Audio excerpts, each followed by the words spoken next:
Jadi kalau bikin bab 1 nantinya ya mohon maaf, saya juga secara teknis Bapak Ibu kalau bikin bab 1, bab 2-nya harus sudah siap, sudah ada.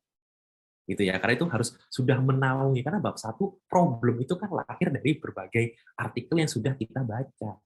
Tadi kita punya gagasan, punya ide, tapi ide itu harus didukung dengan fakta yang sudah ada, dengan evidence yang sudah ada. Jadi evidence-nya juga harus kita siapkan.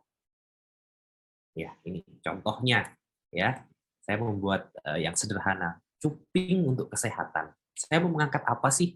Ini contohnya saya biar saya mengerti ya, tidak jauh dari bidang Bapak Ibu. Saya bidangnya adalah pengobatan tradisional. Saya ingin saya sangat expert melakukan cuping. Tapi apa ya penelitian cuping yang ingin saya lakukan? Iya, benar Mas Heru ya, spellnya cuping ya. Ya, benar. Cuping ya. Cuping untuk kesehatan. Coba kita sekarang saya ingin mengajak Bapak Ibu, ini saya rasa familiar ya, semua orang tahu, tidak terlalu spesifik yang mungkin Bapak Ibu sampai berat banget mikirnya. Mungkin kita bisa bikin dulu bab 2-nya dengan layout seperti ini. Definisinya cuping itu apa sih? Historinya bagaimana dia bisa eh, bermanfaat pada efek kesehatannya. Mungkin nggak ada tipe-tipenya. Apakah cuping itu hanya ada satu jenis atau beberapa jenis? Kalau nggak salah ada white cuping sama dry cuping ya, Mas Heru ya, kalau nggak salah. Ya, Kemudian betul. cupingnya gimana? Mungkin Bapak Ibu perlu ada update. Oh, saya sekarang mengenal yang teknik yang dry. Mungkin nanti yang wet gimana? Ada update-nya nggak? Kita kan juga perlu tahu. Kemudian efek cuping untuk manusia itu apa? Kemudian mekanismenya apa? Set efeknya apa? Bisa saja ibu ingin menganalisis efeknya kepada kesehatan, atau ingin membahas mekanismenya. Kalau sudah dicuping, pasiennya itu sembuh, apa sih yang terjadi pada darahnya? Jadi ibu nanti penelitian ngambil darahnya dianalisis, bisa begitu. Atau efek sampingnya apa? Dicuping itu cuma menghilangkan sakit kepala 3 hari, berikutnya sudah enggak. Loh kenapa? Nah itu kan masalah seperti itu perlu kita jawab, tapi untuk menjawab itu kita perlu tahu berbagai aspek ini, gitu ya. Misalnya cuping untuk sakit kepala, gitu. Ada nggak datanya? Cuping itu pernah digunakan untuk sakit kepala? Nggak ada, tidak ada satupun penelitiannya. Ya berarti jangan coba-coba. Ini kan pada manusia. Kalau penelitian pada manusia itu dasarnya harus sangat kuat sekali. Gitu. Kalau nggak dari literaturnya, Bapak Ibu nggak bisa mengerjakan. Ya, jadi ini contoh-contoh untuk melahirkan ide penelitian. Ya, kita mau menelitikan apa, kita harus mencari. Nah, yuk sekarang Bapak Ibu yang di sini ada 57 orang, saya ingin men-challenge Bapak Ibu sekalian. Kalau Bapak Ibu ingin membuat topik dengan cuping untuk kesehatan, saya ingin Bapak Ibu saya minta Bapak Ibu sekarang untuk mencari. Coba cari dan sebutkan bukti cuping itu sebagai terapi berbagai penyakit.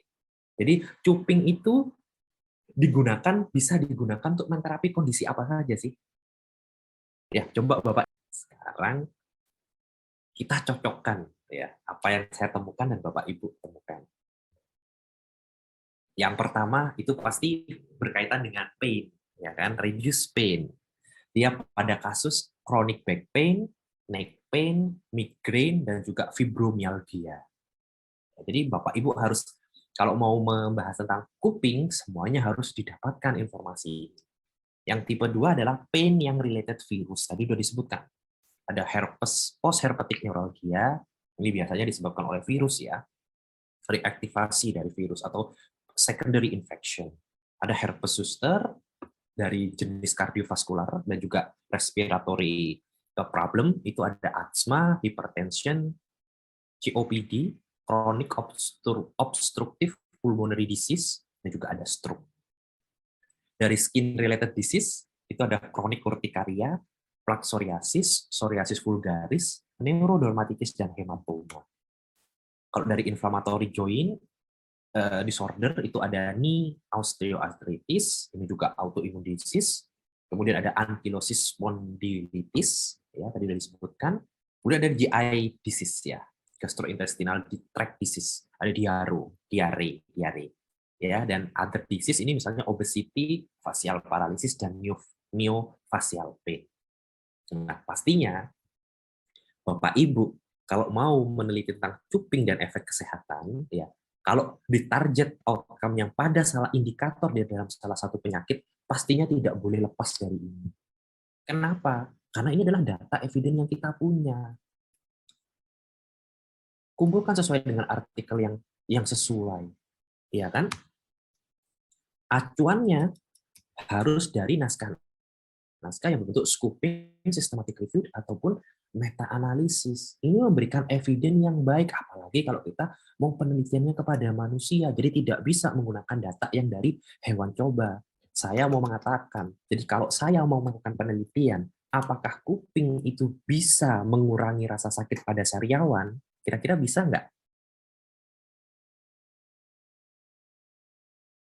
Bisanya bisa, tapi itu tidak bisa diaplikasikan secara tepat, secara etis tidak bisa. Karena dasar evidence-nya, dasar penelitian kita tidak ada. Dari berbagai kasus ini tidak ada. Jadi mungkin Bapak Ibu bisa mengambil, melakukan cuping pada pasien yang obesitas misalnya, untuk mengetahui kontrol glukosa darahnya dan penurunan berat badan dengan dilakukan cuping sebanyak 1 kali seminggu selama 6 bulan misalnya. Penelitian melakukan hal seperti itu bisa saja dilakukan. Karena apa? Secara evidence, cuping itu memang sudah terbukti mempengaruhi berbagai variabel yang ada di obesity ini. Jadi kalau Bapak Ibu ditanya sama pembimbing nanti, kenapa dari sekian banyak faktor, kok kamu memilih obesitas? Ya, roadmap ini ditunjukkan. Evidence-evidence yang sudah Bapak Ibu temukan ini Bapak Ibu tunjukkan. Dari sekian banyak efek terapinya cuping itu, ini loh, Dok, Pak, Bu, yang ada di literatur itu sebagian besar memberikan outcome yang baik, mempengaruhi berbagai marketing atau outcome-outcome yang ada di berbagai penyakit ini. Dia menurunkan pain, mungkin memperingan kasus di kardiovaskular dan cardiovascular disease, pada kulit, pada GI disease atau inflammatory joint. Tapi di situ juga menjelaskan tentang obesitas. Jadi saya ingin meng-highlight di sini. Misalnya saya di bagian poli penyakit dalam, diabetes misalnya, endokrin metabolik diabetes. Atau mungkin Bapak Ibu yang perawat di bagian kulit, gitu ya, dengan orang-orang yang memiliki urtikaria, dengan adanya faktor alergi, mungkin dengan pengobatan yang sudah dapat, dia membutuhkan suatu alternatif medicine ya, atau pengobatan tradisional. Bisa kita lakukan cuping, itu kan reliable untuk dilakukan karena kita data evidence base kita, dasar kita untuk melakukan itu sudah ada, dan ini database-nya bukan penelitian pada hewan coba pada level yang rendah, tapi sudah dalam penelitian yang evidence base yang tinggi, yaitu pada systematic review. Gitu. Jadi kalau ada pasien dengan urtikaria, mungkin saja Bapak Ibu bisa mengusulkan yang melakukan penelitian ini pada pasien-pasien urtikaria dengan diberikan cuping. Apakah ada frekuensi kekambuhan, dilihat lesinya atau keluhan pada pasien, apakah ada perbedaan yang signifikan atau tidak. Nah ini merupakan salah satu contoh tema dengan cuping itu tadi. Ya. Sampai di sini, Bapak Ibu, ada pertanyaan terkait mengumpulkan literatur mungkin? Silakan kalau ingin ada yang bertanya.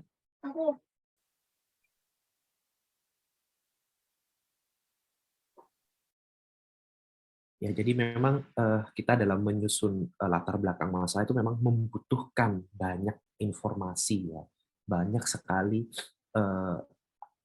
bacaan ya, sumber-sumber yang harus kita baca ya. Bapak Ibu jangan hanya membaca, tapi harus dibuat rangkuman, harus dibuat suatu resume.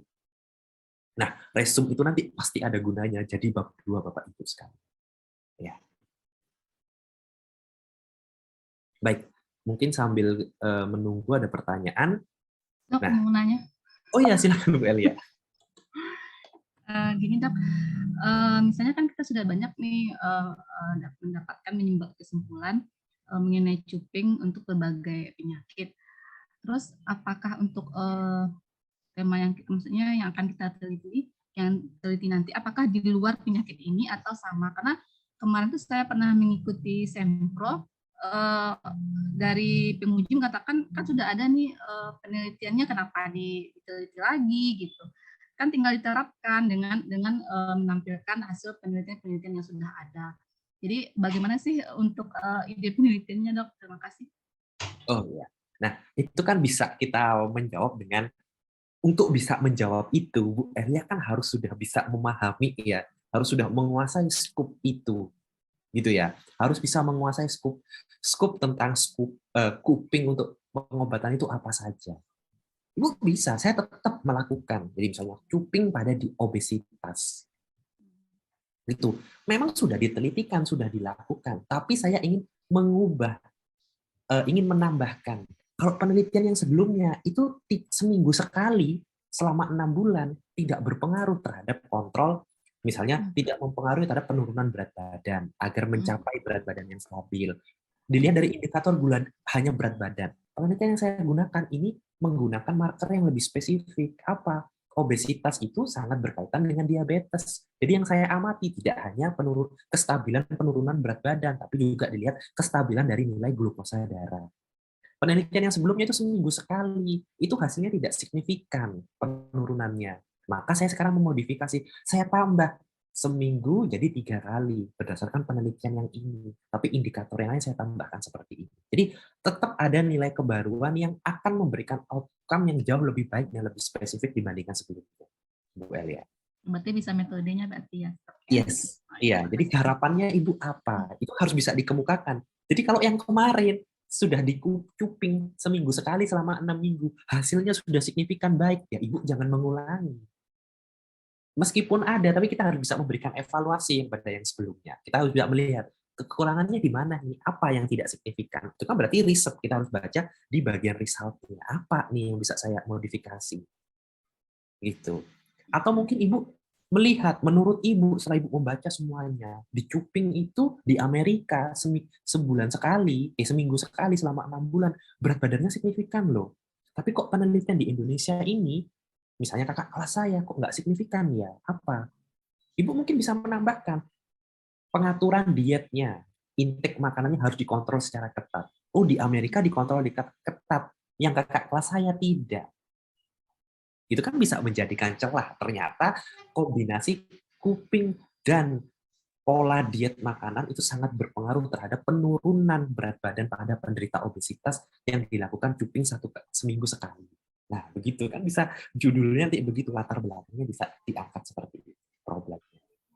Kalau di luar dari konteks ini, penyakit ini, itu kembali lagi Ibu, kalau memang dilakukan pada manusia, saya rasa itu nanti akan terhambat masalah etik ya. Itu kan sama aja tuh mencoba-coba begitu ya. Tapi kalau tidak ada seperti saya gitu, tadi bidang dentistry kan penelitiannya kembali dari sel seluler. Meskipun penelitiannya menggunakan sel pada hewan coba, itu juga harus ada evidence base-nya, harus ada dasarnya. Tetap karena kita melibatkan makhluk hidup. Itu untuk menjelaskan mekanismenya yang jauh lebih berat. Nah, ini kalau Bapak Ibu kan kemarin saya mendapatkan informasi kalau Bapak Ibu kan lebih banyak ingin langsung berinteraksi kepada pasien, ya pada manusia. Makanya yang saya highlight di sini adalah yang systematic review. Ini kan sudah bisa secara evidence tinggi, sudah sangat mungkin untuk diterapkan. Yang original artikel menjadi poin nomor 2, tapi kalau saya, original artikel ini menjadi yang nomor 1. Penelitian sebelumnya seperti apa. Itu ya, Bu ya. Ya,